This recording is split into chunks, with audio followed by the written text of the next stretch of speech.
session, day 2 of the 7th Annual Criminal Law Review Conference 2025, themed Security Gap and Illegal Grey Zone, State-Sponsored Vigilantes, Police Powers and Nigeria's Constitutional Framework. You are all welcome.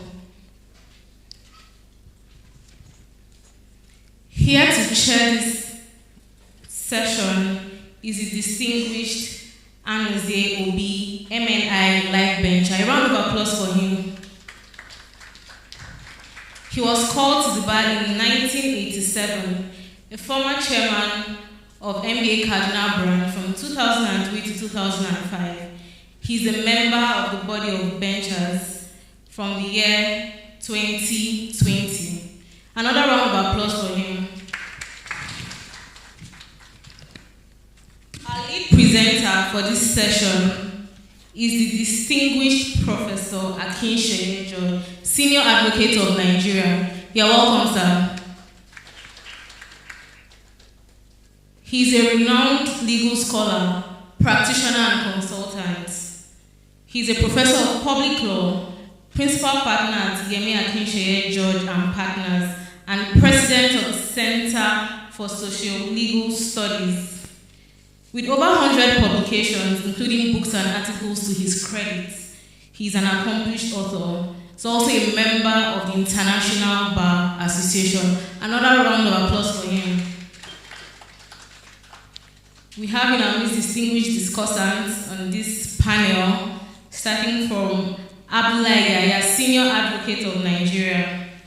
You are most welcome, sir.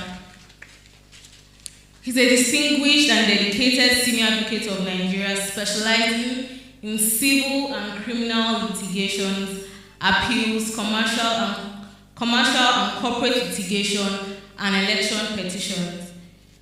He's been very active at branch level in various roles within the Nigerian Bar Association, Kaduna.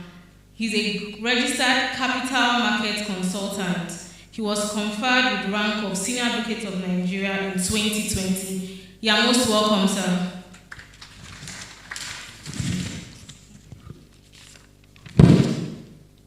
Representing the Attorney General of Kogi State and also the Commissioner of Justice, we have Mr. Abdullahi Wahab Zakari.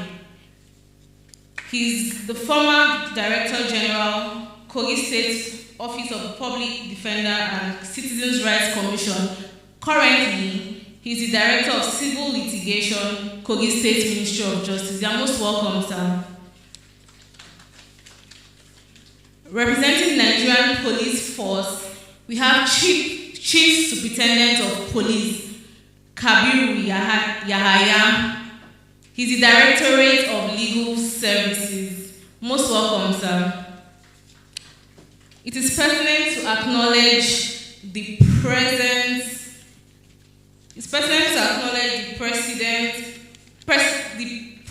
of Abdul Ibrahim, Senior Advocate of Nigeria. You are most welcome, sir. Without wasting much of our time, I'd like to delve straight into today's activity. I'd like to hand over the microphone to the chairman of this session. Good afternoon, ladies and gentlemen.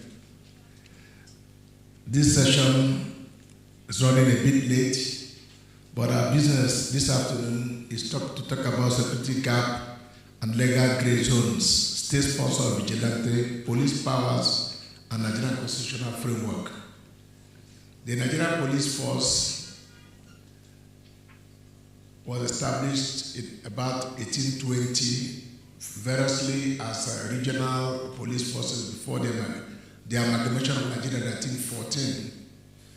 Thereafter, our current constitution provides for Nigerian Police Force in section 214 to 216, and police powers are provided in section 4 of Nigerian Police Act.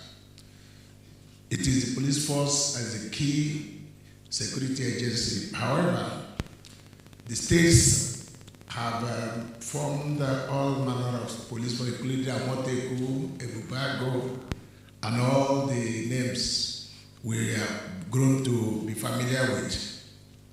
So we are going to examine the Nigerian constitutional framework and the security gaps and the gray areas in the laws. So without much ado, I want to invite the lead presenter, distinguished Professor Aclrc George, to set the ball rolling. Professor Aclrc George. Thank you.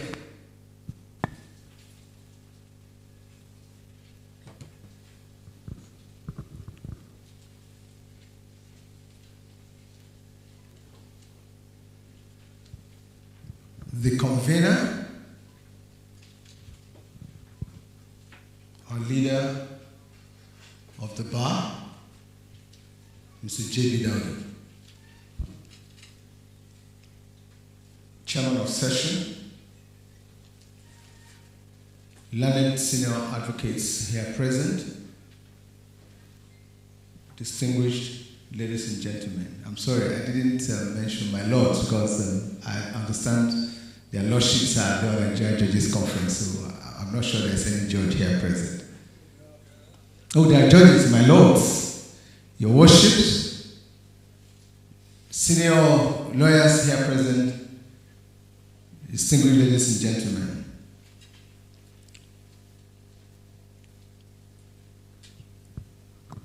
We are going to be talking about gaps in the security architecture of the country and what has been described as the gray zone.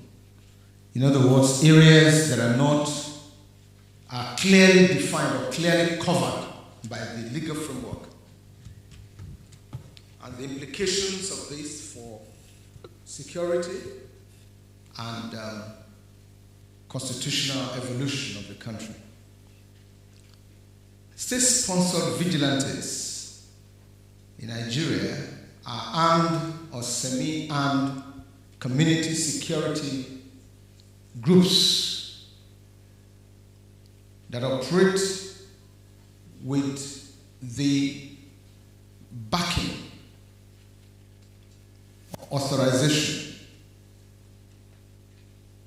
and in some cases, tolerance of the state. In fact, there are some circumstances where the government pretends as if they're not aware that these organizations exist.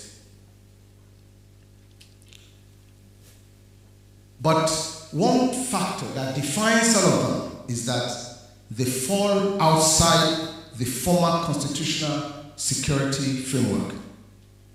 That's what defines all of them. They come under different names, performing different purposes, some religious, some commercial, protecting markets, and all of that. But they are not within the former constitutional structure of the country, which provides for the Nigerian army, the police, the state security apparatus, Nigerian security and civil defense corps. But these organizations, these gray zone, these organizations or state-sponsored vigilante or state-tolerated vigilante groups emerge because of widespread insecurity and failure of conventional security forces to protect communities. States, therefore, either create, endorse, or permit the existence of these gaps, of these groups, to fill the gap.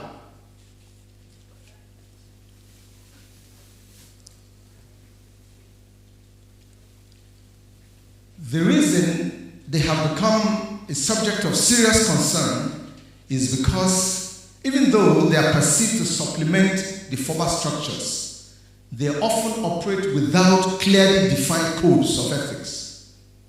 And that's dangerous. They often operate without predictable, without a well-known or settled structure. And that makes them very dangerous.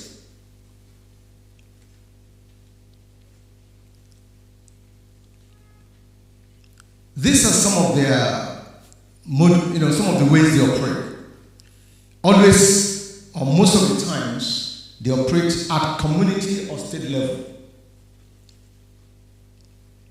You hardly find them in state capitals. You find them more at the grassroots level. And that confirms the fear that we have always expressed, that there are too many ungoverned spaces in our country. Too many ungoverned spaces. And when there are ungoverned spaces, other actors will take over those spaces.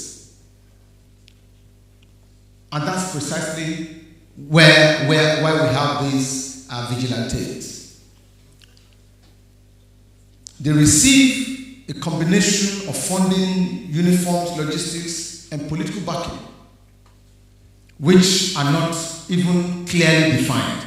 Sometimes you see some forces wearing some uniform. You are not sure whether they are private security organizations or they are armed vigilante. But they are tasked with providing security, intelligence, area surveillance, and crime control. They are expected to work in collaboration with the established law enforcement structure, the army and the police.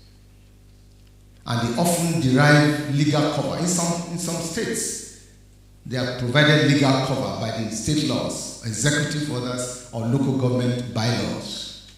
So they act as a parallel but unofficial layer of policing, even though policing is constitutionally on the exclusive legislative list. So this is an unwritten compromise of the constitutional structure. Everybody knows these organizations exist and that they often perform extra-legal responsibilities. I mean, they go beyond what is supposed to be their responsibilities, yet we pretend that they are not in existence. So it is fitting, it is beautiful, it is brilliant that Rule of Law Development Foundation has identified these gray area operators as a major detraction from the constitutional structure, the structure of the rule of law that we have in the country. The chairman mentioned a few examples of these organizations, and it is high time we began to pay serious attention to them. Hisbah, for example. That's Sharia police in northern Nigeria. Established by several states in the north, Kano, Bauchi, Zamfara. They enforce Sharia-related moral codes. And we understand that often these codes are applied not only to those of Islamic religion, but often beyond those who may not be of the Islamic faith. But officially, they're supposed to enforce Sharia-related moral codes. Of course, they are funded and recognized by state laws. And we have found that sometimes they clash with the federal police. They clash with the federal police. So there is challenge with jurisdictional boundaries. How far can they go? These things are not defined. And it has been alleged that some of the members of these vigilante organizations also work hand in hand with outlaws, like bandits and so on and so forth, providing information to them, while purportedly serving to protect the members of the public. There's also what is called Civilian Joint Task Force in places like Borno, Yobe. They are formed to support the military against Boko Haram. They are said to be volunteers, but later regularized and funded by the state. But one feature of this joint task force is there is no known record or registry where you can say these are the members of this task force, where they can easily be identified. So today they are part of the civilian task force. The other day they may operate as part of the other groups. Then we have Amotekun in the southwest region, Ondo, Oyo, Ekiti, Ogun, Osun, and Lagos State, which so far is backed by state law, which is called the Western Nigeria Security Network Laws. The objective was, we were created to combat banditry, kidnapping, farmer-header conflict, use local hunters, now. But the challenge with Amotekun is what is the relationship with the other bigger vigilante which existed before Amotekun came into place, known as the OPC. And then many of the members are also supposed to be ex-servicemen. Some of the leaders are retired generals, senior officers, retired officers of the military. They are mostly armed with den guns, and they are provided with patrol vehicles. In fact, they have a uniform which makes them easily identifiable. Then we have Abuja in Southeast, under the Eastern Security Network, approved, backed by some state laws, and the whole idea is that they should be able to counter unknown government, criminal networks, and so on and so forth. In the Middle Belt, we have volunteer guards in Benue State, and so on and so forth. But as of today, no official statistics as to the number of these non-state actors. We don't know their numbers. The other day I was in Nasarawa State, and there was a formal launch of the Nasarawa State vigilante. The governor was there, everybody was there.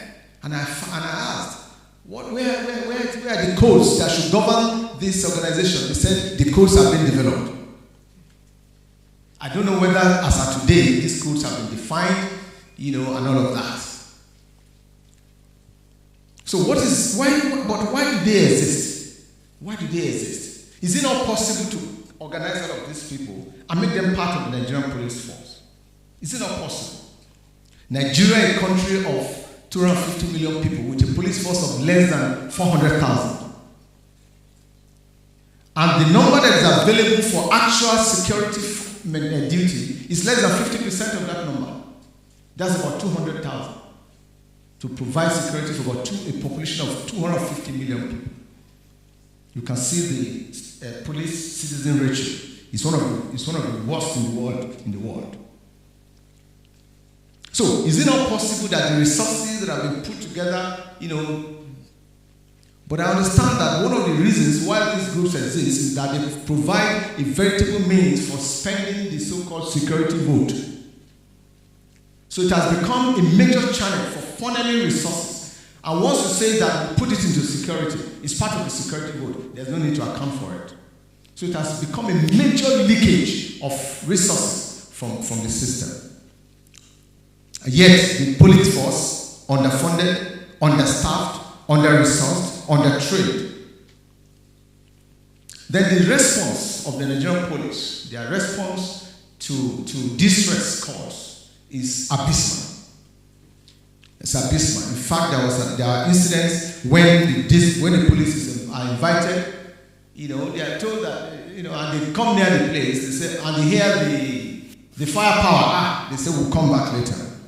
Or they will drive to another street, pretend that, they are conducting some surveillance. Then in the rural areas, there's no police presence. So these groups fill the gap.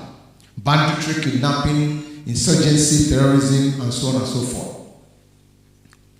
But it's not all bad, because these groups have also played some positive roles. One, they have sound knowledge of the local environment where they operate.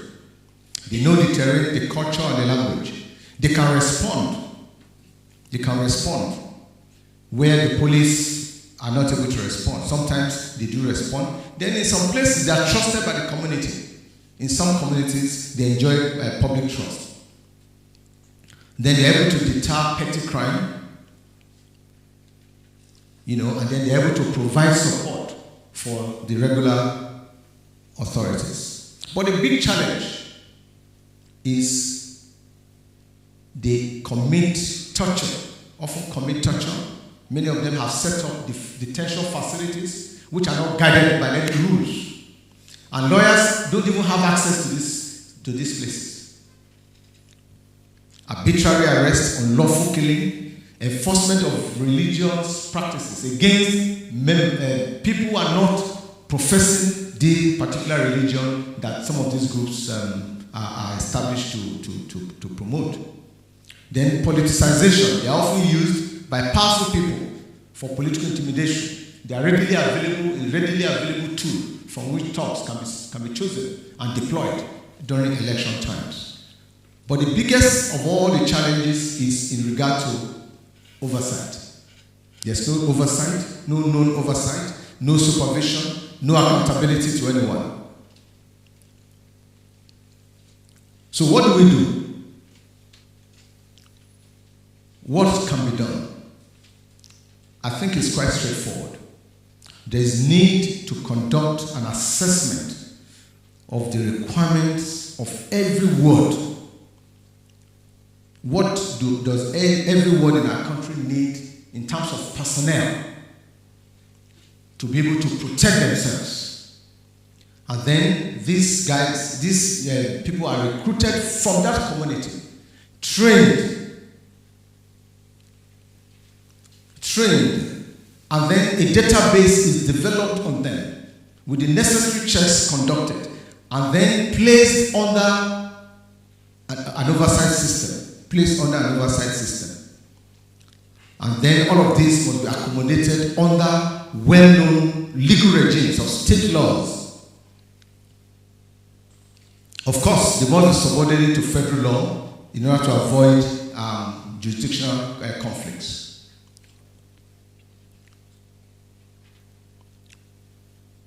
So whilst these state-sponsored vigilantes can be said to be predominantly,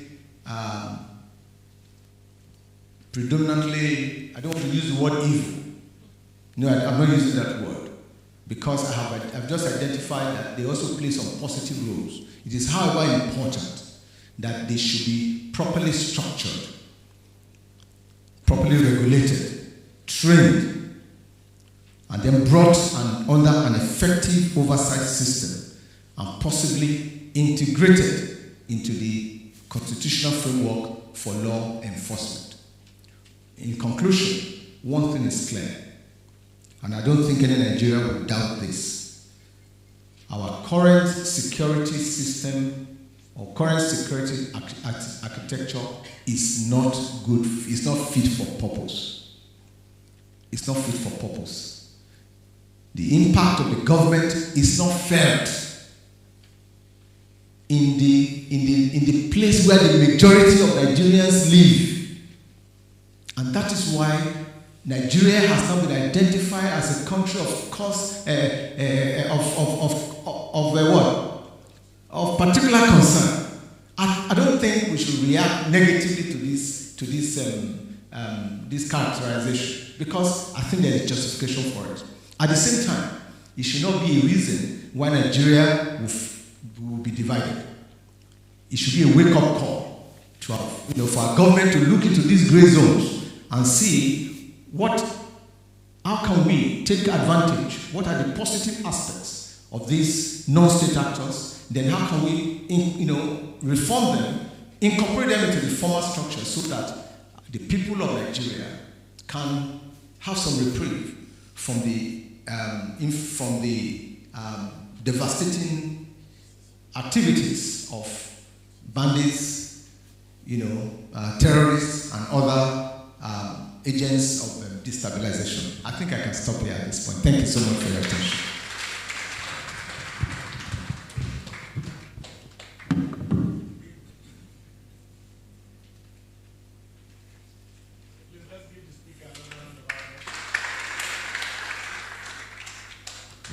The lead speaker has gone through the whole gamut of the structure of the police, the gray areas, the emergence of state actors sponsored by the state governments. He has identified that these structures operate outside the constitutional structure, because the Constitution provides for Nigeria Police Force, and Nigeria Police Force on the exclusive legislative list. Failure of the constitutional structure, which is what has led to the emergence of these groups. The danger with these groups include They follow that. There's no code of ethics. They operate at the local levels, grassroots. Too many ungoverned groups. They work with, in some places, they work with established legal structures like Nigerian police, but there's no legal cover for these groups. Most of them operate under state laws. We identified groups like Hisba, Amoteku, Ebubago, and some others, including the one that just been recently launched by National State Government. You also identify why these groups exist, to provide a means of securing the local areas and a way of spending the famous security votes. Part of it is also because the response of the police is abysmal. He had identified that police are funded, under-equipped, and if they are, so it's no wonder why their response is so abysmal. He did not condemn them entirely. He said they perform some positive roles. They have sound knowledge of the environment. They are also trusted by the local population. The big challenge is that these groups torture some of their detainees. They have established illegal detention centers. They are also used for political purposes. And then he went on to provide solutions as to what can be done. There has to be an assessment of the needs of every ward for security. They have to be provided with training. There has to be some oversight of these groups, and state laws must be made to cover these groups, which are also subject to the federal laws. He concluded by saying that the current security system is not fit for purpose. And so I'm going to invite the discussants, starting with Leonard SN Abdullahi Yahya, former chairman of MBA Kaduna, or Banawa branch. You know, there's a difference between Kaduna and Banawa. No, the saints are in Banawa. The rebels are actually in Kaduna. But that's for another day. Abdul is fingering us as rebels.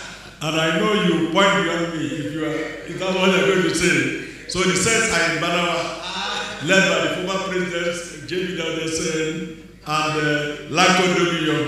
So you can't, where they are, that's where the saints are. So let me invite the Leonard SN and former chairman of the MBA Banawa branch to give his talk.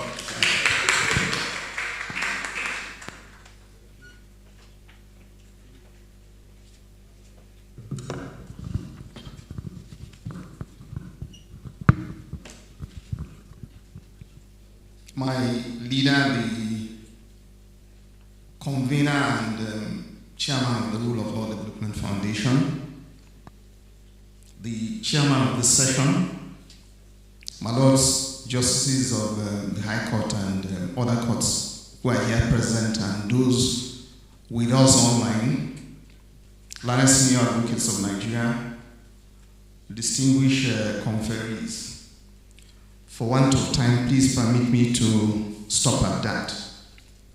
Now, I would just quickly, the lead presenter has already done the bulk of the work. I'm just going to take a look at cross-border policing in a federation such as ours. Now, it's already been stated that policing is under the exclusive legislative list. And the Constitution creates only one police force for the entire country. So at the present time, there cannot be any other policing agency other than the Nigerian Police Force. Of course, the police has branches in all of the states. Now, the lead presenter has also captured the fact that we have security organizations, some sponsored by the state, in the sense that they operate under known laws passed by the Houses of Assembly. Some others not so recognized by law, but of course they operate and we all look the other way. Now, ours, as I said, is a federation. That means that it is made up of 36 states and the Federal Capital Territory. Now, for the federation, you have laws made by the National Assembly. For the states, you have laws made by the Houses of Assembly. Now, as it is, it means that no state can pass any law that has to do with policing. But of course, as it is, they have also made laws not saying that they are carrying out policing duties, but that they assist the Nigerian Police Force in providing some form of security. Now, a look at all of these laws, individual laws passed by the various states, has one thing in common. They all allude to the fact that those agencies must work in close liaison with the police and other security agencies. Now, the extent to which they do so in reality is that aspect that calls for a lot of concern. Because as the lead presenter has said, we've had incidences of where members of these security networks have had cause to torture people, even when their laws, the laws establishing them, expressly provide that they shouldn't do so. But because there are no operational guidelines as to how they should carry out their responsibilities, they do these things, and in most cases, it is only when it gets out of hand that members of the public get to know about it. But they do these things every day. Now, in all situations where, for any reason, they arrest a person, they're supposed to hand over such a person immediately to the police. Now, you find that if they indeed carry out their duties as provided for by their individual laws, then we will have less of these frictions, because it will then mean that there won't be an opportunity to torture any person. But they don't. And most of the time, nothing happens. These things are swept under the carpet. Now, as it pertains to whether or not any of these agencies can walk across their borders, because even when they are created by a law made for the state, they can only operate within that state, even when they keep within the confines of the laws establishing them. They cannot go beyond the state. So if you find a situation in which one man commits, or they see him committing an offense, and he runs across state lines from state A to state B, they cannot, exercising their powers under the laws establishing them, cross over into another state under the guise that they are chasing such a man. They can only do so working in accord with the police in that individual state, so that they are not seen as flouting, because then you will have them working in a different state from the state where they are set up to provide security services. Now, so to that extent, that in most cases you will find that most states who have established these organizations have done so because, as the lead presenter said, you find that the police are unable to provide security for lives and property. States are having to, every day we hear of these instances where states are now the ones providing operational materials for the police, even when they have no control over the individual commissioners of police who are resident in their states and to whom they provide this assistance. So states have found it difficult to say, if I have to provide for you vehicles, other logistical materials, why then can't I just provide, why can't I have a police force that is a state organization where I have control over them? Now that has led to the agitation for state police. But then even if we have a situation in which the constitutional provisions are amended and you have it is made possible to have state police, there must be a law, a federal law, allowing for and defining the role of state police as it pertains across state lines. Because you find that in other federations, once you cross state lines, you would have then jumped into the jurisdiction of the federal authorities. Now that is one of the things that I have also advocated for in this situation, that if we ever get to the point where we have state police, we have to have defined rules for them. Now, as it pertains to the state security networks, now because they don't have these operational guidelines, defined operational guidelines, which are detailed and make provision, adequate provision for their operations, and inadequate training for them, we find most of the situations that we presently have, even when their laws are definite as to what they should do. Now, those are most of the problems that we have as it is at the present time. Now, for most states, as I said, now even for recruitment of members of these associations, you find that the police are supposed to be involved. But to what extent the provisions of those laws are complied with is a different thing. In most cases, you find that these are members of vigilantes which initially operated as not under any defined law, who then metamorphosed into the organizations now created by the state.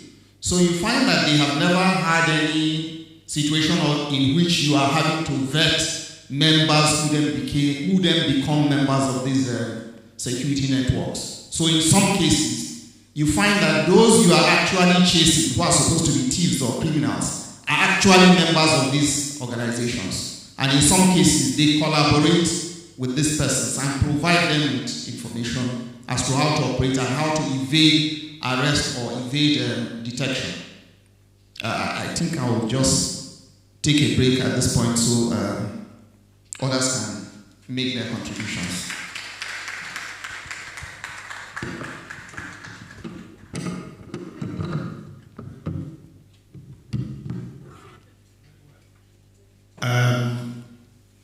Ablaya SN has gone through, made some very critical points. He emphasized that states have this, most states have established security organizations with the intention of cooperating with the police in providing security. That in principle, they are supposed to cooperate with the police. But these groups, most often than not, do not have operational guidelines. They are not supposed to operate across state borders. And oftentimes, they are faced with the challenge of a criminal running from one state to another. But they cannot go across the borders. So he also pointed out that even the states that have made provision for this, that have appointed their own security agencies, do so because essentially they provide equipment for Nigeria police. And oftentimes they wonder why they cannot provide their own local force which they can control, because they provide equipment they need for the police. So he postulates that there must be, in the operations of the state police and organizations, there must be defined rules and guidelines, and that these laws must necessarily be subrogated under the federal laws, which regulates police forces, and that in recruiting these police forces, the federal police, Nigerian police force is supposed to be involved in profiling persons to be appointed. But in most cases, they really do not play any role,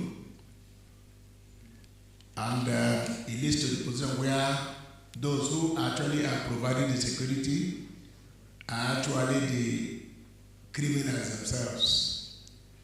A few years ago, my community in Umuahia, they invited some of us to provide funding and support for the local police. And I asked them, who are the people we are going to recruit? They gave me some names, and I told them the first name on their list was the man who sold somebody's land to me. And these people were criminals. And so what we have done, what they have just done is to empower the bad boys in this hoping that there's an Igbo proverb that says, a dog does not eat the bone hung on his neck. So they have hung the community on the neck of these criminals, hoping that the dog will not eat the bone. But I know that they do eat the bones more often than not. And so we are in a catch-22 situation. Let me invite the other Abdullahi, the Solicitor General of Kogi State,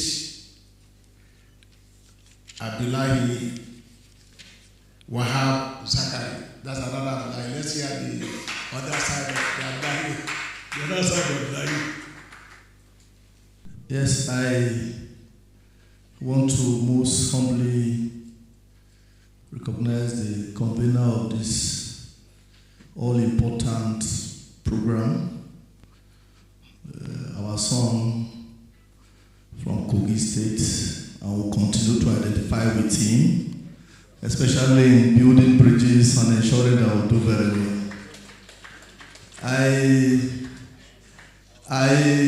I represent the Honorable Attorney General of Kogi State, Honorable Muizdin Yunus Abdullahi, a senior advocate of Nigeria, has asked me to represent him and participate in this all-important section as a discussant.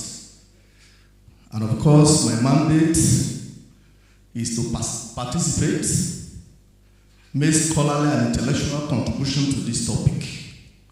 I want to be on the record to have said views, opinions expressed in this discourse by me are strictly mine. I take full responsibility and not that of the Attorney General. Thank you.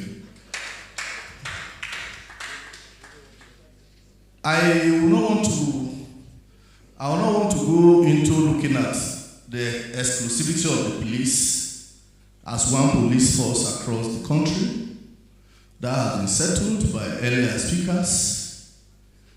I will only add that what is more important is that irrespective of the provisions of Section 214 of the Constitution, which prohibits state police or any other form of police, there seems to be groups and organizations established by states, which some of them seem to have similar powers.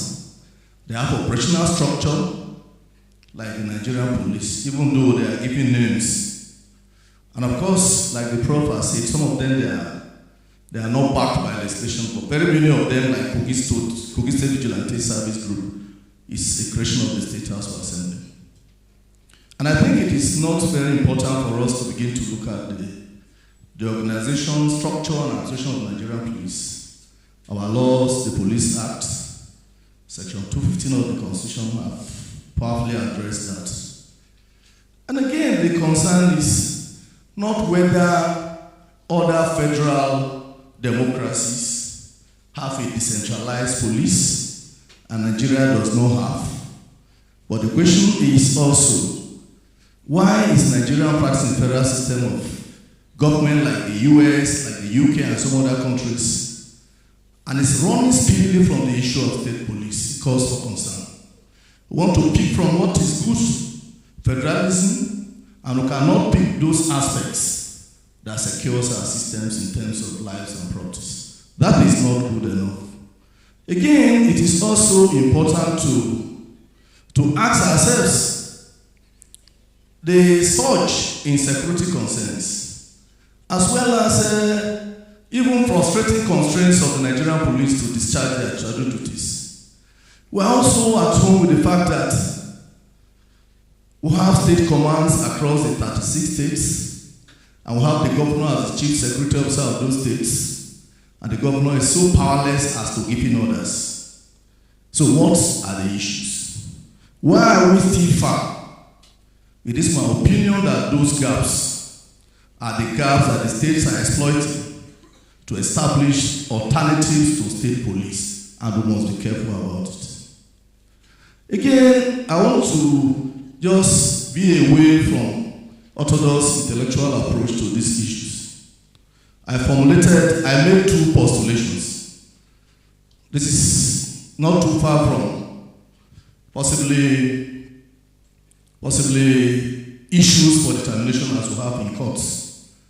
These two postulations shall define the imperative of the state police vis-a-vis the role of vigilante group as a filling gap alternative.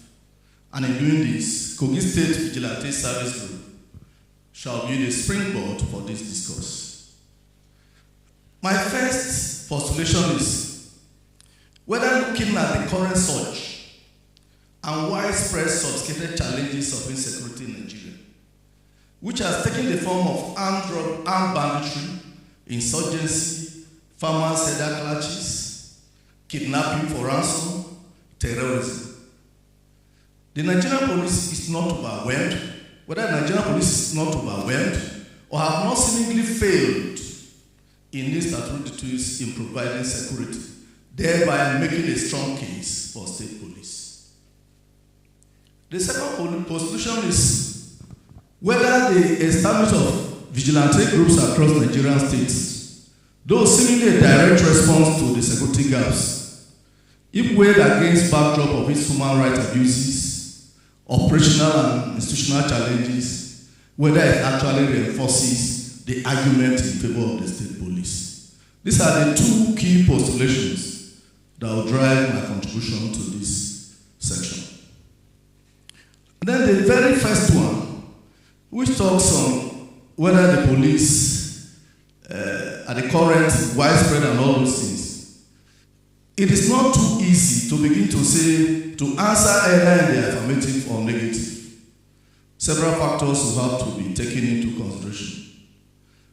And then it is also too obvious that at every turn of events, even pre-independence Nigeria, there were agitations, there were arguments reflecting on the needs and the imperative of having a state police.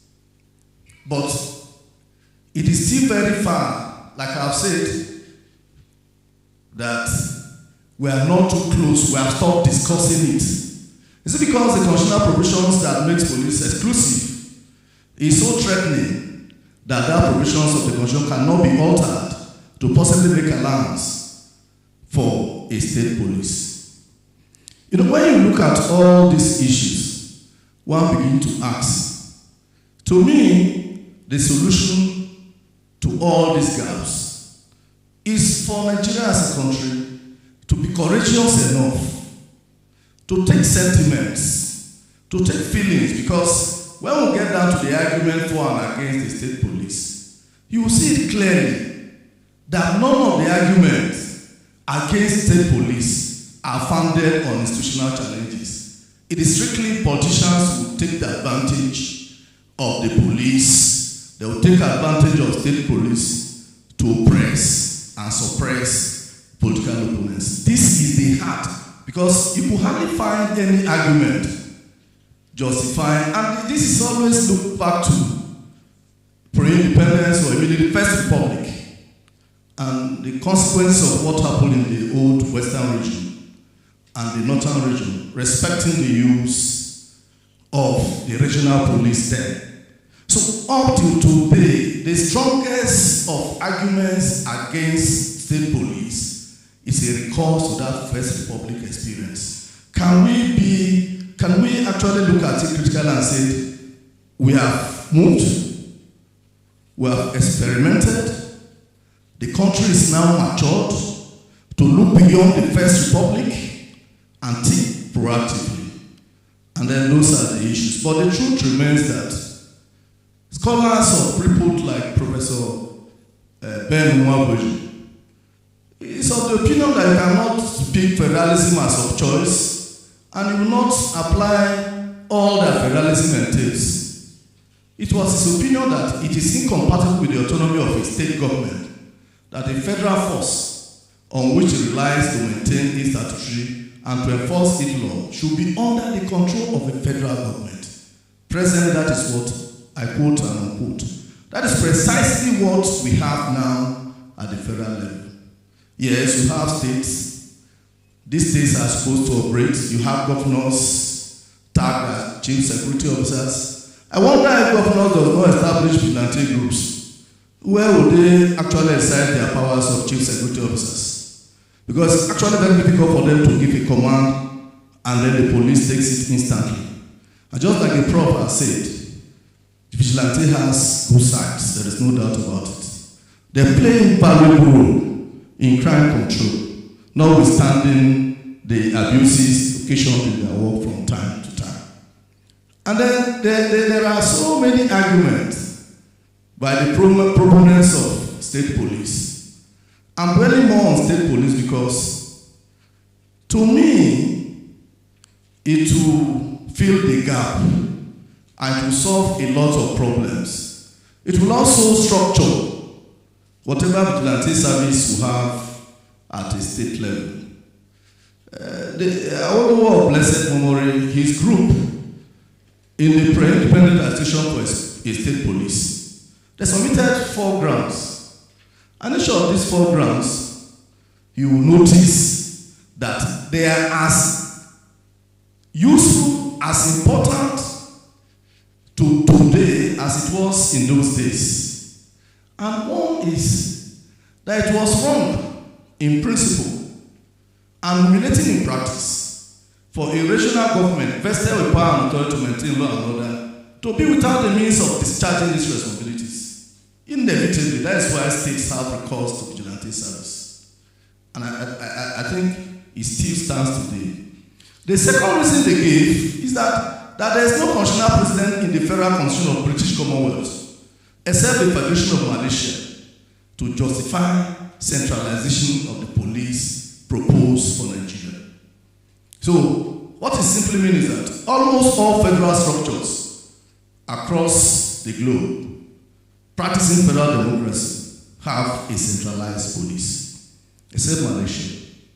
They also conclude that it is insulting to think that the only federal ministers, not Nigerian regional ministers, could be trusted to use police forces in the country responsibly. What makes anybody stay and think that the state governors, the commissioners in the state could not be responsible in the use of the Nigerian police? You know, it's insults. And those are some of the questions. They were acting as far back as 1958. And then they also said that police service should be regionalized so as to arrest the possibility of totalitarian regime emerging in Nigeria. Are we not there today? These facts, they are as useful as they were in those days.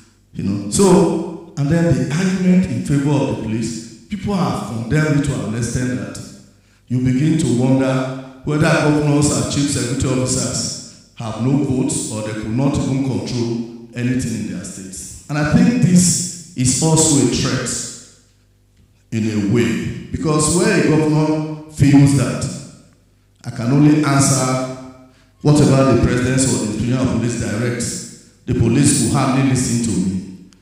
And fundamentally, the police, the way they operate in most states, In Kogi State, I'm aware of numerous instances that both equipment, gadgets, and gadgets were provided by the state government. And I'm sure most states, they do that for police. And the same state is not capable of getting its own police. So I think, and we all know, like the prof have highlighted, that the police there are personally underfunded and they cannot respond to any security situations. That is not only an issue.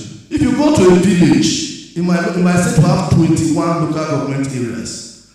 The statistics of the number of policemen you have in those areas will surely tell you that in terms of security we are very porous. Because you go to one area, you see only one small police post with 3 persons.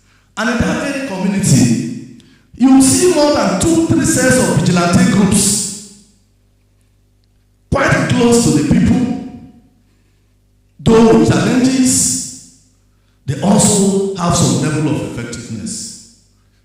So that gap, and Prof just gave statistics of the number of police we have and the standard. And that shows that so many persons in Nigeria were operating below the United Nations, and it is proper to say that we are not policed. So if we are a nation of concern, then there is obvious justification for that. And like Prof said, we don't need to be scared. Then those who are against state police, I will just quickly take that. The only argument they have is problems of political interference, violation of human rights by power-drunk governors, inadequate resources, poor communication gaps, coordination and abuse of best standard practice are some of the points against the establishment of state police. And similarly, there are also this issue of low-level political temperament of politicians. Why is that only applicable at the state level? We see examples of it even at the federal level. So it's more peculiar. So that fear that state governors, politicians at the state level, they are not too okay, they don't have the right political temperament in handling security issues. We have also such occurrences across the country. I'm almost done. So these are some of the challenges. So I'm strongly of the view that in filling the security gaps, there is a need to ensure that we have in place state police. It will go a long way in solving some of the local security problems. Security problems are local and will require local source solutions. And then quickly on the second postulation, I don't want to talk about it because the Prof have dwelt heavily on vigilante. The second postulation is whether the establishment of vigilante groups across the country, across Nigerian states, though seemingly a direct response to security gaps, if weighed against the backdrop of human rights abuses, operational and institutional challenges, whether it reinforces or it was an argument in favor of the state police. You know, there is no other fact than the one that the erudite Prof rolled out. You know, today some Kano persons were killed by vigilante in Edo by Edo vigilante. 4 Kogi sons were killed again. Then in Rivers State, a copper was killed. Those are the stories you read about the operations and activities of the vigilante groups. I conducted a case and it was found that the police, and I was operating at the other side. I was providing defense services as the DG of the Office of Public Principal and Citizen Rights Commission. And it became clear, I used to look at suspects or criminals or poor defendants that once a legal advice is proffered, an opinion is formed, a charge is filed, to me you are a criminal, I'll do everything to ensure that you go to your gallows. But when I cross over to the other side, I now discover that it is not always the case. So I started talking for persons, and in these 2 particular cases, somebody was alleged to have killed. He could only be arrested by a vigilante because within a radius of several kilometers there are no police persons. Vigilante picked him, took him to their office, arranged a gallon of petrol, and told him to admit, or else he get hanged. And of course, that was the basis for that person's prosecution. This illustrates the activities of vigilante services in most of our communities. We are lucky this person spent a year in custody, in prison custody, for just no crime. We secure their freedom. I think that is my greatest joy in life. I wish to end here. Thank you. I'm grateful for this opportunity.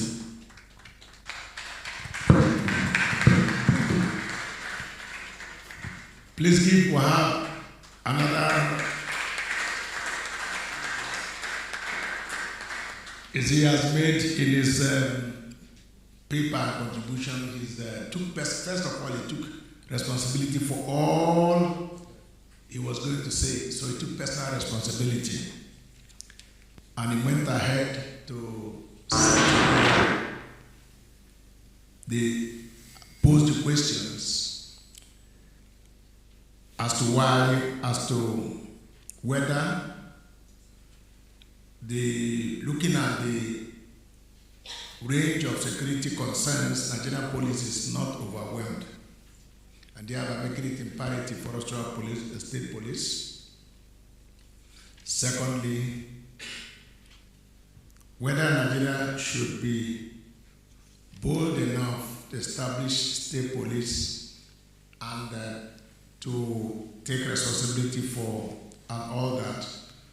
He went ahead to discuss exhaustively the Kogi state vigilante laws, and while, in spite of all the concerns about state police, he still thinks that the state police should be established as vigilante groups. He then pointed out that in spite of, he admitted in his conclusion that the vigilante group, when he became a public defender, the vigilante group arrested somebody and threatened to set the person ablaze, and based on that, the man admitted committed an offense. That's the same the vigilante group is advocating for. But as a public defender, he was able, to his greatest joy, to set aside the confession made to the vigilante and the vigilante groups, so that though making a strong case for these groups, he had also identified that in some cases they can exceed the normal boundaries of state policing. It just occurred to me as I was speaking, in making a strong case for the state police. I don't know how many of you know that the mobile police force, as we now have in Nigeria, was actually established by the Nigerian government. It was established to quell Adakaboro's riot against this revolution against the Eastern Nigerian government, so that they have to get a mobilized, a mobile and a powerful force beyond ordinary policing to quench Adakaboro's revolution against the Eastern Nigerian government, and which Nigeria has now adopted a demobilized police force, which is prevalent all over. Both cases we have heard from the side, and I think it's now time for us also to hear from Nigerian police.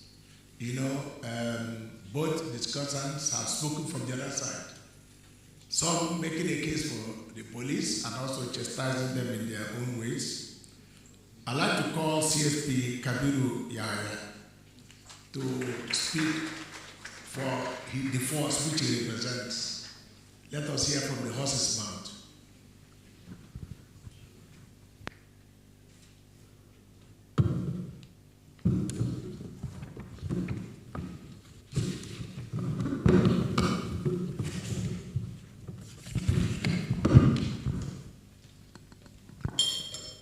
Good evening, the convener, our father, J.B. DAUDU, the senior advocate of Nigeria, the chairman of the session, lead discussant, distinguished ladies and gentlemen. The Nigerian police force sits at the heart of complex security ecosystem, where formal authority and informal power often intersect, especially in the supervision or tacit endorsement of state-backed vigilante groups.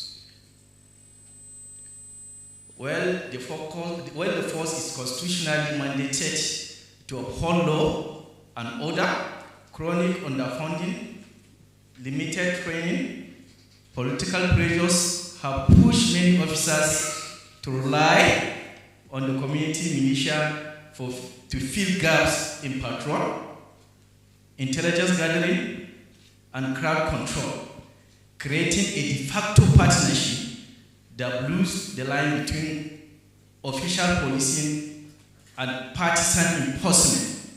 In practice, this relationship can lend a veneer of legitimacy to vigilantes, as police may accompany them on operation, provide them with logistic support, or overlook human rights violation instead of short-term security gain. Such collaboration is not only raises questions about accountability and the rule of law, but also fuel public mistrust.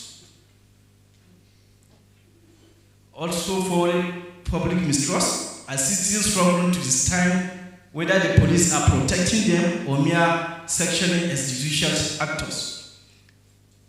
Understanding this dynamic is essential for any analysis of policing effectiveness, community safety, and broader quest for justice in Nigeria. Legal oversight in institutional legitimization. The Nigerian Police Force plays an important role in providing legal and institutional oversight for state-backed vigilante group by acting as the primary agency responsible for law enforcement under Nigerian Constitution. Where the vigilante formations are created by the state government to fill security gap, their existence obtain that direct constitutional grounding. The police therefore serve as a bridge between those subnational security schemes and federal law enforcement. Through registration, vetting, and supervision of members, the Nigerian Police Force help ensure that such groups operate within the boundaries of national law. In many states, local commands also participate in drafting standard operation SOPs for those groups, thereby conferring a measure of legitimacy and aligning their activities with the broader national security framework. Coordination and intelligence and operational activities. The Nigerian Police Force frequently coordinates intelligence gathering and operational activities within state-backed vigilante outfits, especially in high-risk areas where local knowledge is essential. Vigilantes often possess deeper familiarity with local communities, terrain, languages, and social networks that formal security agencies. By serving as a central coordinating authority, the Nigerian Police Force transfers such localized intelligence into actionable operations. In counter-agency situations, for example, in the Northeast, police officers liaise with civilian joint task force to validate intelligence, monitor operations, and integrate findings into national counter-terrorism strategies. This role not only enhances the quality of police, but also prevents vigilantes from acting independently in a ways that might compromise human rights or escalate conflict. Human rights monitoring and accountability. Because vigilante groups are not traditionally bound by the same professional standard as police, the Nigerian Police Force supervisory role becomes crucial for ensuring accountability and protecting human rights. State-backed vigilantes have, in some cases, been associated with excessive use of force, arbitrary arrest, and informal justice practice. Though mechanisms such as joint patrol, reporting requirement, and oversight by divisional police officers, the police act as a moderating force. The APF also provides training in such as the use of force, arrest procedures, conflict de-escalation, and community engagement. This helps instill professionalism and reduce the risk of abuses and could undermine public trust in both vigilante groups and the state itself. Integration in community policing frameworks. With Nigerian growing emphasis on community policing, the police often incorporate state-backed vigilante groups into border community-based security strategies.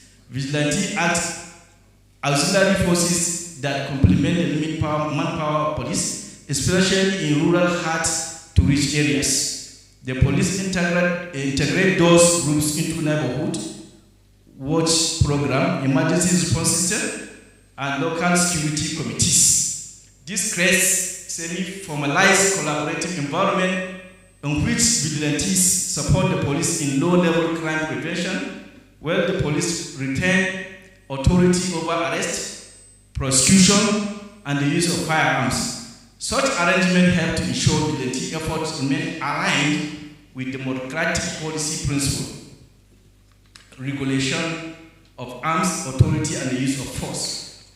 The Nigerian police are responsible for regulating the use of arms and the scope of authority exercised by vigilante groups, organizations. Nigerian law tightly restricts who may carry firearms, and without police oversight, vigilantes could develop into armed militia. By monitoring and controlling the weapons used by those groups, issuing guidelines for their operational conduct, supervising their interaction with civilians, the Nigerian police force helped maintain a balance between community self-defense needed and the national security requirements. This regulatory role prevents vigilante groups from acquiring excessive power or becoming tools of political repression at the state level. Mitigating risks of parallel security structure. State-backed vigilante can sometimes evolve into parallel structures that challenge the authority of federal institutions. The Nigerian Police Force therefore play a crucial role in preventing and drift towards fragmentation of the national security framework. Though through continuous supervision, joint operation strategic briefing, and the enforcement of national policy standards, the Nigerian Police Force ensured that those groups remain subordinate to the state and integrated within the overstretching chain of command. This is essential for maintaining coherence in Nigeria's multi-tied security landscape for the preventing the rises of non-state armed actors with competing sources of legitimacy. In conclusion, the Nigerian Police Force's ambiguous relationship with state-backed vigilante under a precarious balance between expediency and the rule of law, where chronic resources deficit, the political pressure have driven officers to rely on informal militia for immediate security gain. This pragmatic alliance often blurs the line between legitimate enforcement and extrajudicial authority, eroding public trust and fostering a climate of impunity. This practice not only compromises the force's constitutional mandate, but also perpetuates a cycle of violence, human rights abuses, and to break this cycle, sustain investment in police capacity, transparent oversight mechanisms, and clear legal framework are essential to establish the force as an accountable, community-centric institution, ensuring that the partnership with non-state actors is strictly regulated, transparent, and subordinate to the principle of justice and human dignity. Thank you.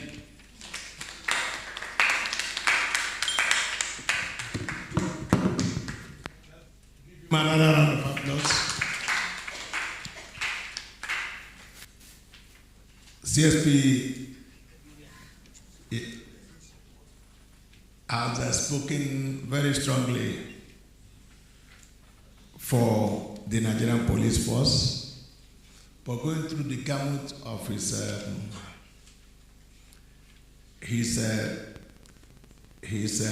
presentation, he admits that the vigilante possesses a deeper understanding of the environment and that Nigerian police force works closely with them. The aim is to prevent human rights abuses, monitor vigilante groups,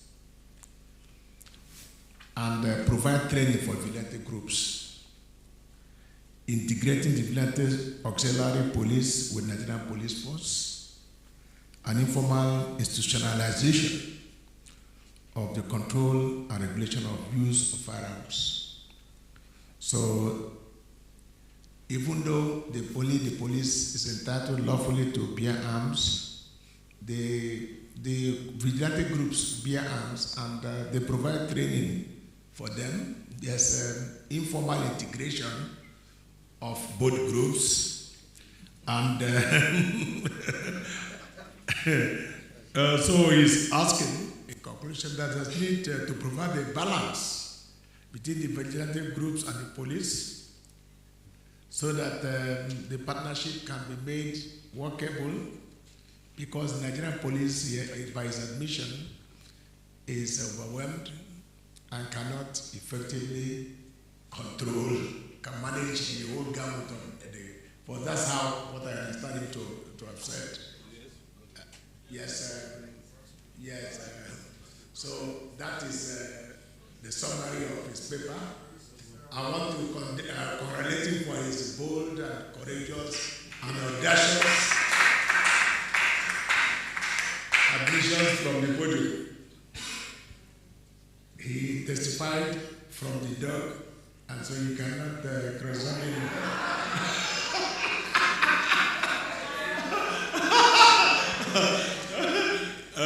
Very well. I know the presentations have generated a number of questions. So I'd like to ask if there are persons who have questions. You can direct your questions to particular speakers.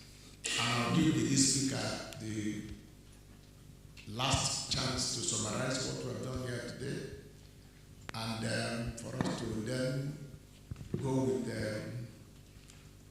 resolution and consensus having regards to the dire situation of the security challenges of this country, as all speakers have presented, so that we can rise up from this session stating the best way for us in this country. So the MC will take the questions.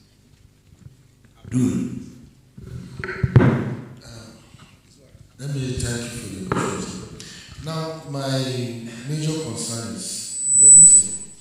We are talking about security gaps and the legal framework.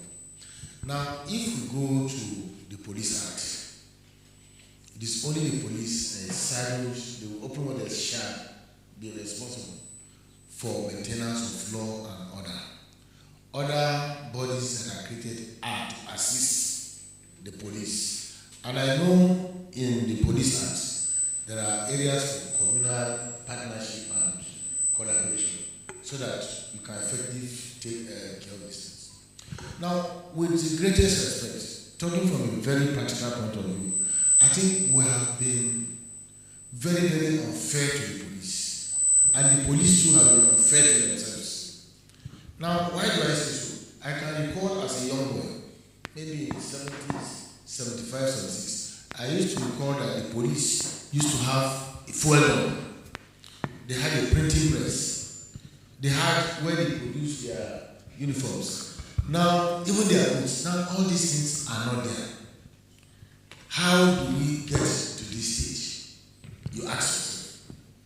Now, I had a personal incident that there was a robbery attack close to my house, and I was trying to pray with somebody. I went to meet my friend, and okay, please, robbery, this and that. When I went, they were carrying, then they were using screw to turn gun. But this one is not flying. With the greatest respect, since that day, I vowed, even if I see they are killing somebody, God forbid, I will pass. Because shortly after that, the persons who went there were shot. You get the point? So, what point am I trying to do? We expect more from the police, but we have not invested in them. Intelligence gathering is not being invested in. Even the people themselves who are even policing you do not even know the functions of their duties. With the greatest respect, I don't go to my village with security people. I don't do that because it's a threat. Now you are going to say, that don't begin to go. We didn't know now, just appear or just reach local. Now by the time you get there, you know you are coming. Where is the protection they are giving you? Now you go the other way to the vigilante people. Just like Mr. Williams, some of them they are the criminals. Those ones who are disturbing you now say, come you are worrying too much. Let's get too busy. Come and be taking care of this place. It's now the moment you are not patronizing, it now becomes another terror. So if we have to be sincere to ourselves, I think we really need to overhaul our system. Because without adequate security, you cannot even develop. We are lucky that we are sitting here, we are talking, because there's the moment you hear back here, everybody here will run away. That's when you know that I'm more attentive than my brother here. Because that sound, you get the point. So, but at the end of the day, the police themselves have to ask themselves. They have failed because so long as this police act is there and the constitutional provisions are there, we can run away from what we are faced with. Practically, what we are seeing is different. And if you are to come and assist me, you are not to come and take over my functions. It's to complement. Now the question is, even the abuse within the system itself is one that was concerned. You hear today that somebody has posted, they say it's a video. No, there is what they call favorable posting. There is what they call is not favorable posting. Now, if you expect security, if you expect growth, if you expect progress, what is progressing, what is not progressing? Now, till today, nobody has told me that we produce over bullets. But these are things that should ordinarily, when the police should have their farms. But what are we having today? Now, they explain that I know at the point they created police equipment trust fund. Before then, there is another one, Martins. Ken Martins was involved. Somehow, I know we had something through even road transporters, a certain percentage. Eugene, this Aclrc and all were brought in. Later on, some other issues came in, they broke that one. They now said police trust fund is there. Now, the present police trust fund now, what are they really doing? If you go there, I won't tell you what they do. They go to board meetings and they quarrel among themselves. They're supposed to give this thing, contract, you didn't give me this, I said what I give you. At the end of it, I will leave this is so we should not expect anything much, except until we change from the police, until we change ourselves and change our approach. Because sometimes when I go out, with the greatest when I see small children, small kids when I bring my size or I said, what kind of country are we now giving? Go on to be with this children. Look at what happens. Children went to school yesterday in Gateway or something. They carry. How do you feel you go to school? You are not secure. How do you get that knowledge?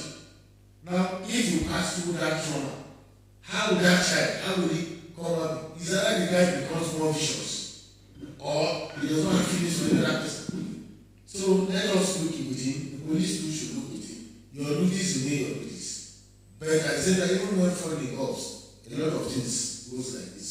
They said, so let us ask ourselves, what is the real way forward? Thank you. Very thought-provoking comment by Abdul Sen. This one, Professor. Okay, good afternoon, everyone. I would like to ask the presenter, my supervisor, lecturer, extraordinaire.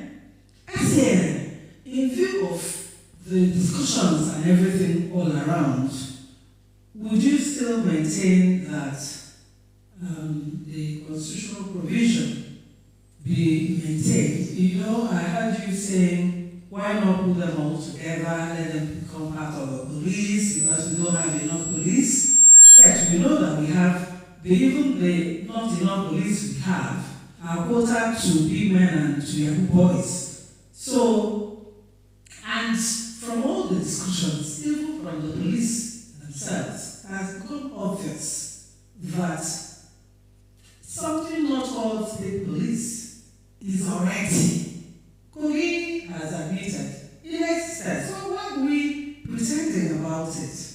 And when I think it was 2022 reforms that already carried state police as one of the amendments to the Constitution.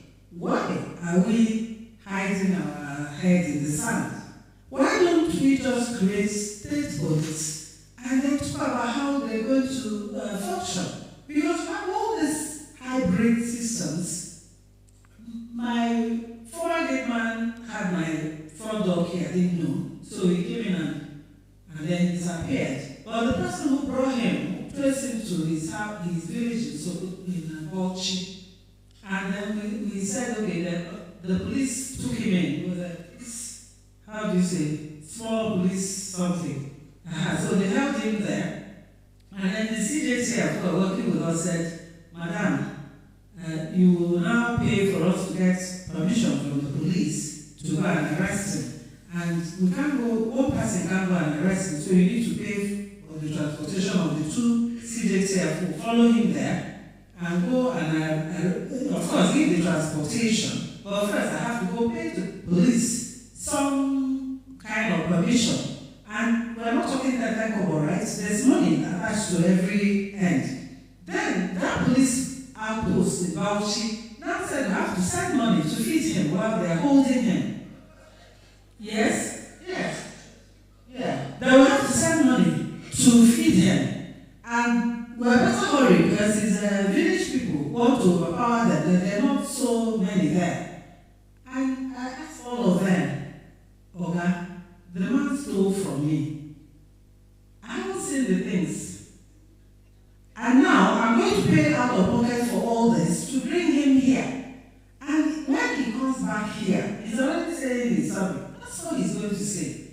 What am I going to gain from having him here? And then maybe if you go further, then every day you tell me to come to the police station and say something or write something or whatnot. We do not have police, even at the federal, excuse me, sir, with due respect. We don't have police anywhere. So let's even start, I don't know, I was asking this the question, right? Do you think we have police? Should we not even talk about reinventing the police force and then attaching state police? If a governor cannot give an order to COP, is it COP they call them? Yeah, and without his clearing with the president, what is he chief security officer for? If I don't give this man back, the questions will keep coming. So I don't know what, you understand what my worry is? Thank you. Every time,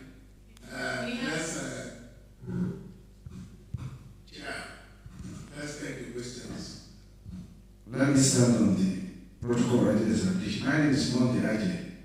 I just want to clear certain issues. We have all agreed here, one, that the Nigerian Constitution only recognizes Nigerian police as the one in charge of policing. And the law as it is, not as to be tomorrow, as it is, they are the only ones standing with that responsibility. No matter the nomenclature you give, is it Ampeku or I don't know what they call them. They are also performing the roles of this police, whether we like it or not. And by law, they are not allowed to do that. And let's take it clearly. For those of you who have not been a victim in the hands of Nigerian police, we are not saying even the trained police who are trained to protect human rights, they are beaten on a daily basis. How much more those who are described as out in our community, criminals in our community, we are now empowering them to also protect the same rights. It calls for questions. Not only that, let us also look at it from this angle. When you look at this individual we are talking about, state government has equipped them. to fight what? Terrorists, kidnappers. Kidnappers are holding AK-47. The Gogi is holding batting at Lokoja Junction. It's just for purpose of explanation because the representative is here. What I'm saying in essence is that we also expose them to more danger and harm. They can't solve the problem, rather we expose them to more harm. How can a man with batting or a gun, of course they have gone to a gun now, combat somebody who is holding AK-47? We will not solve that problem with that man. But to me, I want to suggest that instead of having this Aclrc, what do you have there? Why can't the state governors come together? Because those who are the National Assembly are the product from states who are there representing the state. Those in National Assembly, I mean the House of Rep and the Senate, they are from the state. Why can't they talk to their own representative to do the needful by coming out with a fine legislation that will bring people on board? If we are talking about training, so that we even give them the necessary training and equipment to protect us, because I begin to wonder what is the duty of Aclrc in Aclrc controlling traffic. I told you, I said Aclrc should stay inside, we should not inside town. It's a version of doing my work. So what we are saying is that most of these guys don't know what they are doing. So can't we have a nice legislation that will bring people together? Because honestly, for the first time in public, police have come out to tell us that they are overwhelmed. And that's the reality, whether you like it or not. So how can we now bring people together and have a legislation that will govern them so that they will do the needful and protect the rights and everybody that is here, and with those conditions that we get it right. Thank you very much for the opportunity. Senator, we have a written question. This question is directed to the lead presenter. Reads, given your wealth of experience in legal drafting and policy, do you think the Center for Socio-Legal Studies can champion the cause of codifying minimum standard for operating local law enforcement? Please bring the microphone back. I'd like to give that's all. Okay, media team. I'm aware that currently there's no question. Online, okay. Okay, give the coordinator, let him make his position, and then we give these presenters, the police, the cookie man, 1 minute to speak to the questions, and then the lead presenter will respond to political developments. Chairman, sir, and all the lead presenter and presenters. I'm not going to try and repeat what I've said. I think the situation has been very well captured. The reality of things. The vigilante groups have all emerged because nature abhors the vacuum. Once there is a vacuum, definitely something must fill it in. And I still wonder why Section 214 was put in the 1979, or the equivalent in 1979, and the 1999 Constitution. I think in 1999, despite the reality of the fact that one police force is insufficient for Nigeria, they just copied and pasted into the 1999 Constitution. The reason why you know that it's copy and paste and that it doesn't work is that even the federal government itself, or the government of the Federation, does not comply with Section 214. Are you trying to say that EFCC is not exercising police powers? ICPC, even DSS now exercises police powers by charging people to court. All the armed military services exercise police powers. Civil defense, just created within the life of this constitution, is purely exercising police powers. So they have many of them. So if the federal government itself breaches its own provisions of Section 2, states not to do so? Now, I'd like to bring this point to this guy. I was one of the first advocates speaking on behalf of the Nigerian Bar Association for state police, if people remember. I was very strong with that. Today I've changed my mind. I've changed my mind because, not because state police is not good, but because we are not right for state police. Not for the reasons that are being given by the politicians, human rights. The answer has been given, I think, that even in the center, the same politicians are. But the simple reason is that we are not right for any form of state police. Those who are leaders in the states have very low deficit attention span.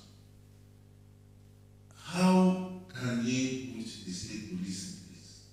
What will be the character of the state police in Ghana? Will it be the Hisba organization that will run the state police?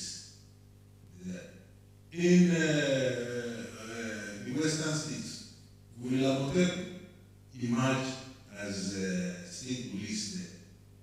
And then when you go to the east, is it Abuna Chamber that will emerge as state police? Now, how do you, as a traveler going to do business, traverse these states? Which laws do you know that you are breaching? Probably if you come out of the road to do what you cannot delegate to anybody, you may be stopped in Kano for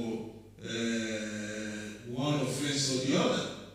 Now, so you find that in a nation that characterizes itself as one nation, one community, how do you then have a cacophony of 36 state policies? We have refused to identify, and at the time I was supporting state police, I suggested that you need 10 years to plan for state police. You don't just jump into it. First of all, you must get all the 36 states to sit in a committee of uniformity of those state laws. Your laws in state A must be identical to the laws in state B. It was tried before. In the north, the northern region knew it had different cultural backgrounds and settings. The Aclrc committee sat, went around countries, Pakistan, Sudan, that had multicultural societies, and took into consideration the fact that there must be one penal code. So that we don't apply this law here, that law here tomorrow, this other law there next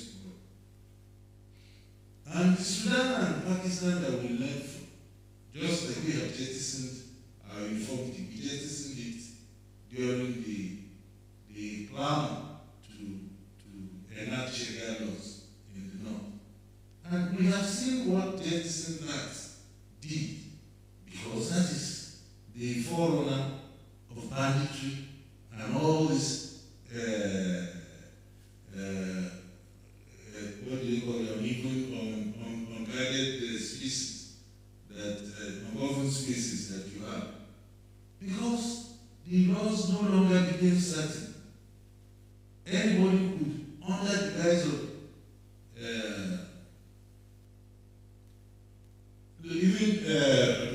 trying to exercise authority, rely on an unwritten law and say, and on the basis of this, saying that this is what you should do, this is my interpretation of this religious code, this is my interpretation of this traditional code, this is my interpretation of this forestry regulation. The moment a nation loses uniformity, then it runs into the kind of problem that we have run today. There is nothing the Nigerian police force can do about it. So at the point in time, we need to sit down and get all the 36 things and let us see how we can design a uniform police. Now, if you go to America, a lot of people go to America all the time. Campus police. Small, everybody has a police unit. Although independent and distinct, but their training is the same. Their equipment is the same. Their independence is the same. And they recognize the hierarchy of authority. So in this country, we have to first of all train people under a uniform law before they start exercising power and authority. If you don't do that, then you cannot just talk about police. The police here are only able to function because they train themselves uniformly. They go to police college or police academy. They are taught the same thing, but they don't have. We were showing one police college in Rivers the other day. It had collapsed, cracked. There are people who are living in some of the uncompleted buildings that they want to now start training there. So if you don't put money into some of these things, we will get the it's a miracle. You see, Nigerians are very adept in survival. We are very adept in survival. You and I, a lot of us rely on God Almighty for security. But even Him, what He supplies to us is the wisdom to avoid kind of places we should go to and we should not go to. And when you are employing your own private security guard, to know prayerfully who to employ and who not to employ before you employ a champion criminal into your premises. So you see, back to the point, we need to have uniformity of laws, and the police training should also be uniform. Now, one last point, because we don't want to appear to have taken all the time, is how can we take out the Nigerian factor? All of you know what the Nigerian factor is. It's corruption. Anything that goes bad in this country does not go bad because people don't know what to do.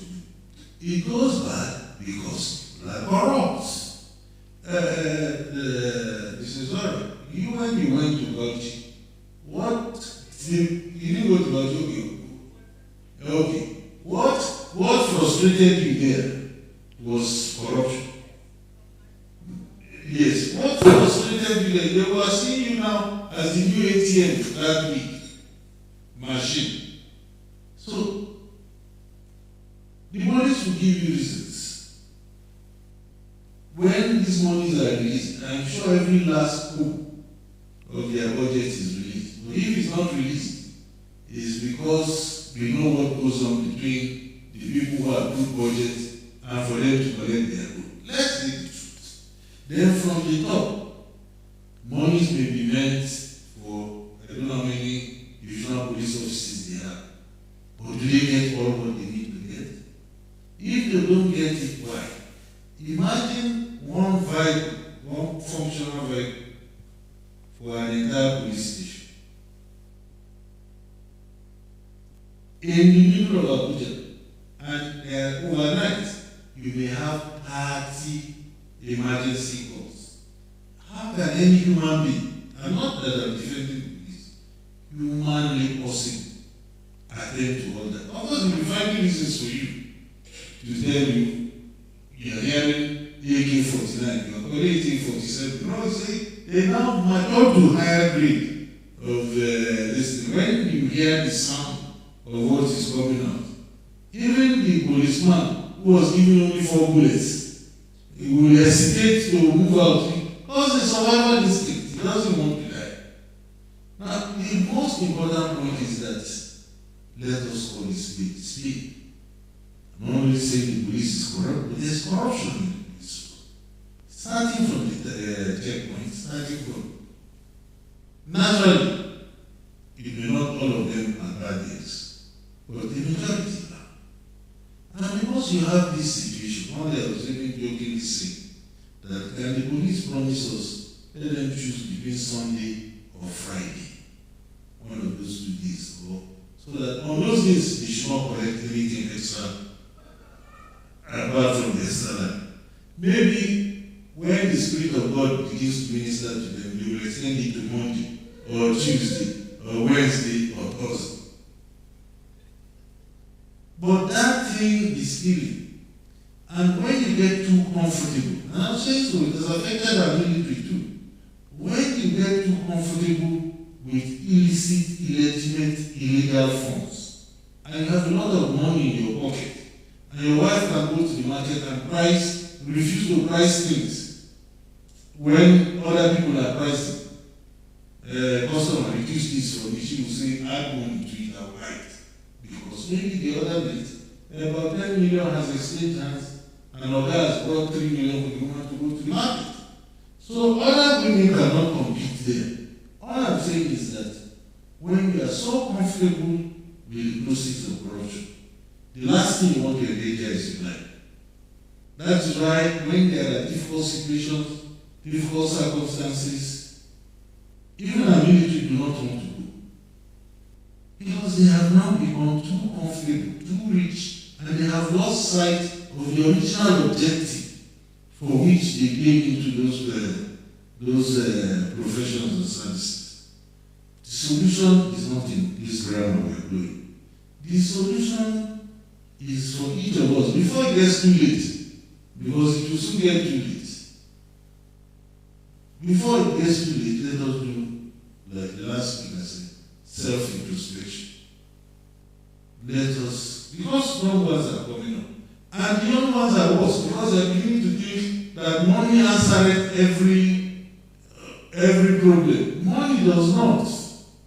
Right now, I have seen a situation whereby, in those days when we used to go for international conferences, the Nigerian used to be the one that would express himself logically, with a good balance, speak good English. Nowadays, we're not having new people go and represent us who paid 5 million to be employed, who probably a senator took there, who do not know their left from right. Yet, those are the ones, look at that, about a delegation of 420 went to represent Nigeria. To say what? Can't you keep them in Nigeria to watch it on the internet?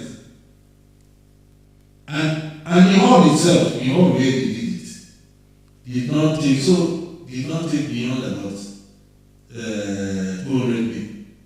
So where did they go to? Were they in the hall? I didn't see any black faces in the hall. No, so when you have this mindset and attitude of a citizen, then you are just postponing the evil. Very soon, if we are not careful, as we are collecting debts up and down, the Chinese will soon come and colonize us. Thank you very much. A round of applause for the.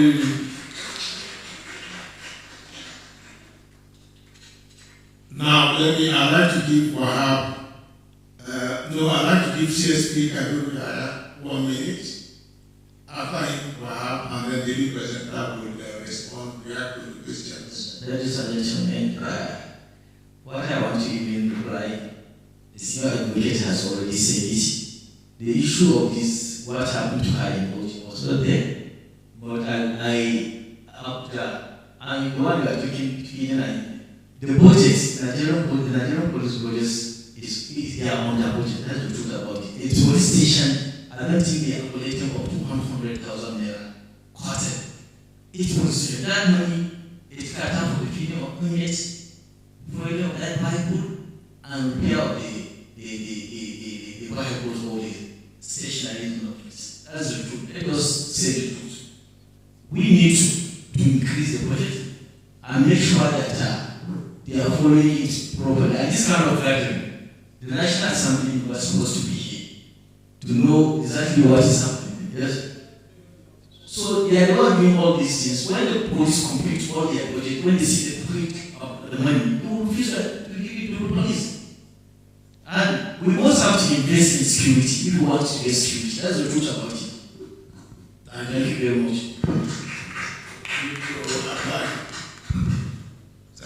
Thank you. What I would just say is that when we speak about state police, and I got the lead response, state police should be work in progress. We shouldn't just give up. You know, he said it could be a 10-year plan, it could be a 5-year plan to put the framework in place. And I think if we must fill those gaps at the state level, something must be done.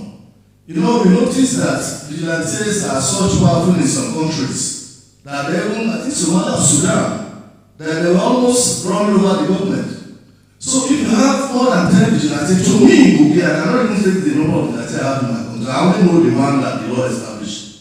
But I will go to a community and I say, this community has a group sponsored by members of that community. Like the prof has said, you hardly get the statistics on vigilante. But I'm sure if you put more into place to look at the state police, you'll be able to see. In terms of recruitment, in terms of training, in terms of institutional strengthening, it will go a long way. People now know that this man is a police and is operating from the place. So I think it's still important that we should walk around state policing. It will go a long way into solving policing challenges, particularly in the rural areas.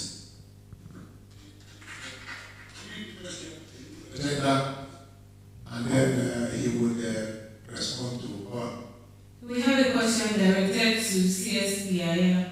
It says, why is Nigerian police authority shying away and inconsistent in enforcing the directive that all policemen are tied to VIPs be withdrawn? You are him. Anyway, let him say it. You are him. Let me not speak for him. This matter is, you know, it is all these politicians that they are going out with these police officers. And you withdraw somebody security, that's a problem. Let us be frank about what I say. They are the one getting all these police, and you are there as a commissioner, you grow the minister. Yes, how do you want? How you going to go about it? That's the truth. So the lead presenter will answer to all issues raised, and then we'll conclude there, if possible. Just honestly, I think the convener has said it all. The convener has said it all, and I only humbly agree that it is very easy to talk about state police. The implementation will be a critical challenge. A state like Kogi State, for example, has shares boundaries with 10 other states. 10 other states, I guess. And these boundaries are not even known. So when you say Kogi State police, where does their boundary stop? Lagos State and Ogun State have almost become one state. So in fact, that's why we cannot talk about state police unless we resolve the issue of boundaries. Because in the US, New Jersey police cannot operate in New York unless there's an agreement. They can hand over. Hot pursuit, if you are pursued from New Jersey, get to the boundary of New York, you have to stop there. So criminal, looking at the criminal, we can't touch it unless there's a cooperation agreement. So the boundaries are not even well defined. So those who are talking about state policing as an easy solution, I think so we need time to deal with this thing. So I think I like to remove emotion. It is not a parliament. And that these discussions that we're having, Rudolph, with greatest respect, has a capacity, intellectual, material, and every respect, to lead a strong lobby group, lobby for the reform of Nigerian security architecture. And our Center for Civil Studies, humbly, line up behind Rudolph. Because unless we do it, the politicians will not do it. They benefit from, all the policemen are protecting the big men. And the common man is left without security. So we need a lobby group that will lobby the elite. Because ultimately, without effective security architecture, we are not going anywhere as a country. So So thank you so much, sir. Thank you. Well, That's it. Thank you so much, sir.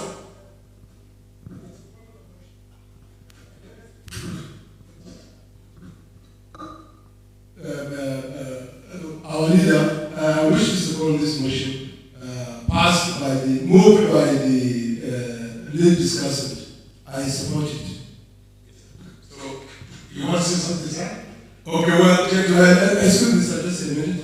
Even you are allowed. Even before your disturbance here, let's say I was supposed to say these issues have taken long. These challenges have been identified for a long period of time. What we need to do is to look inward. How are we going to solve this problem? Our leader has said it before. We cannot continue to be rhetorics. We have to be practical. There has to be practical applications of these far-reaching decisions. As he has rightly pointed out, we all know what we are going to do. We all know the challenges, but that because of one reason, that is the correction, we are not able to do what we are supposed to do. Thank you very much, sir. Well, ladies and gentlemen, the resolution and the motion moved is that we have moved and seconded the motion. The rule of law development foundation should lead a movement, an advocacy group to reform Nigerian security architecture, and that all the relevant agencies should be approached and brought together under one roof to brainstorm on how to do this, and then the legislators to enact the enabling laws. I think we have had a very nice session. I know many people could contribute even much more than we have. Our leader made a point. Last week I was in Omara, and my village has just established a vigilante group. I noticed in some cases of particular houses, the banner of those vigilante groups was hanging on those gates. And I asked somebody, I said, where are these banners hanging? He said, these are those who are sponsoring them. I just realized as he spoke that there's none on my gates. But a few years ago, I had of security in Southeast. I went to Owerri for my friend's brother's funeral. And that was when they chased policemen from the road and the army from the road. I drove from Owerri to the Mandro of Imo State at Aclrc. I did not see one policeman. And the taxi driver that carried me said, these are people who perpetrate your crime. Since they left here, there's not any of a crime. But I want to say, if you go to the east, you see policemen pass. They don't go their face to. They cover their nose and they wear the corner. So the quality over their nose, you can't even identify them. We are in a approaching major crisis. And coupled with drug abuse, I don't know if you go to a place like I do, the all manner of drugs are now peddled. My village in their meeting, the night I arrested the houses, they told him to stop at 8 p.m. I was reading the minutes. They said, don't let him, he can sell it, but let him not go after 8 p.m. That is the village council. I must say a drug dealer to sell not beyond 8 p.m. You can buy enough now to collapse the system. Well, we are facing a major catastrophe. And unless we do something, we will soon be sorry for ourselves. Because nobody's safe in this situation. Nobody's safe.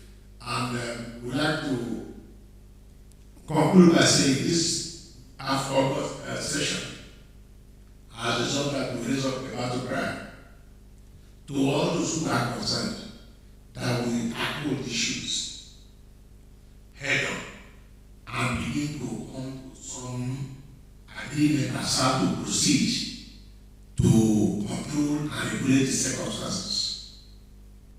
Let me just make this one point.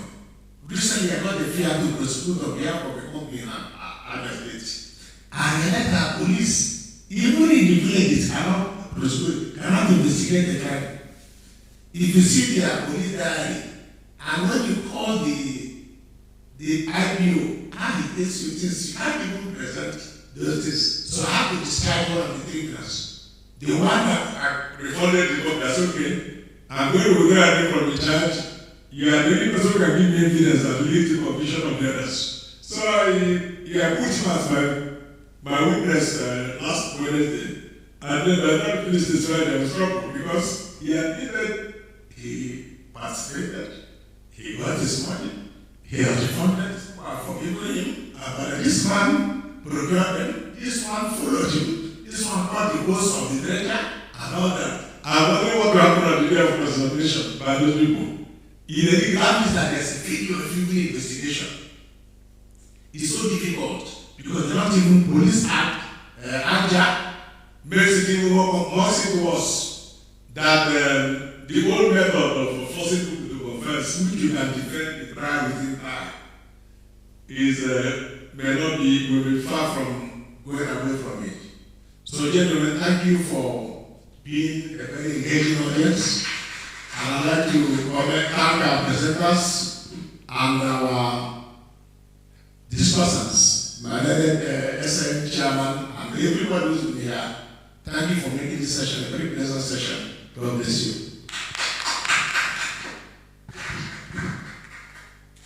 We can all agree that this has been an interesting and insightful session. I believe our panelists deserve another round of applause.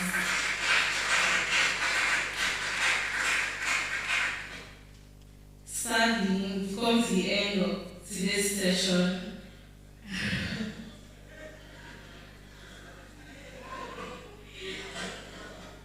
Continues tomorrow. We enjoy all to come early so we can commence early. We have refreshments available right after the closing prayer. Lunch available after the closing prayer.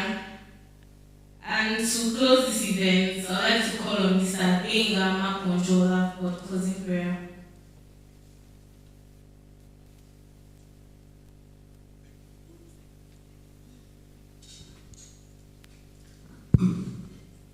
Shall we pray? Heavenly Father, we thank you this afternoon. We give you praise, honor, and adoration. We thank you because before the commencement of this program, you took over since yesterday, and you are still taking over. We thank you for how far you've gone with us today, and we know that even to the end of this program on Friday, your spirit will still be with us. I accept that thanks in Jesus' name. We want to thank you once again for the wisdom and knowledge you've endowed on the convener and the coordinators of this program. Lord, we pray that your strength will continue to be upon him in Jesus' name. You will continue to sustain him in the name of Jesus. And for everyone that has come participating in this program, we pray that your spirit that led us to this place safely will lead us back to our various destinations safely in Jesus' name. And when we convene tomorrow morning, we will come back here with testimony that yes, we can see the impact of this program on the development of our nation. In Jesus' mighty name we pray.